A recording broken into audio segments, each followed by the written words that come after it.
March 3 ലോകാരോഗ്യ സംഘടന അന്താരാഷ്ട്ര കേൾവി ദിനമായിട്ടാണ് ആചരിക്കുന്നത്. സമൂഹത്തിൽ നിന്നും ക്ലാസ് മുറികളിലേക്ക് എല്ലാ കുട്ടികളുടെയും ശ്രവണ പരിചരണം എന്നതാണ് ഈ വർഷത്തെ അതിൻ്റെ പ്രമേയം. നമ്മുടെ കുട്ടികളുടെ കേൾവി ശക്തി സംരക്ഷിക്കേണ്ടതിൻ്റെ പ്രാധാന്യമാണ് ഈ ദിനം പ്രധാനമായും ഓർമ്മിപ്പിക്കുന്നത്. ലോകമെമ്പാടുമുള്ള ദശലക്ഷക്കണക്കിന് കുട്ടികളിൽ കേൾവിക്കുറവ് ഒരു പ്രധാനപ്പെട്ട പ്രശ്നമായി നിലനിൽക്കുന്നു.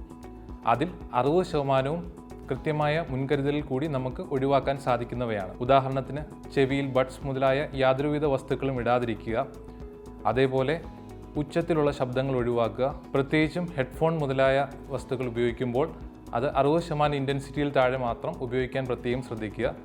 അതേപോലെ തന്നെ കുട്ടികളിൽ കാണപ്പെടുന്ന കേൾവി സംബന്ധമായ ചെറിയ വ്യത്യാസങ്ങൾ പോലും വളരെ നേരത്തെ തിരിച്ചറിയുകയും അവയ്ക്ക് കൃത്യമായ വൈദ്യസഹായം തേടുകയും ചെയ്യേണ്ടത് വളരെ പ്രധാനപ്പെട്ട ഒന്നാണ്. കാരണം കേൾവിക്കുറവ് അവരുടെ സംസാരത്തെയും വിദ്യാഭ്യാസത്തെയും അതേപോലെ തന്നെ അവരുടെ സോഷ്യൽ ഡെവലപ്മെൻറ്റിനെയും വളരെ പ്രതികൂലമായി ബാധിക്കാം.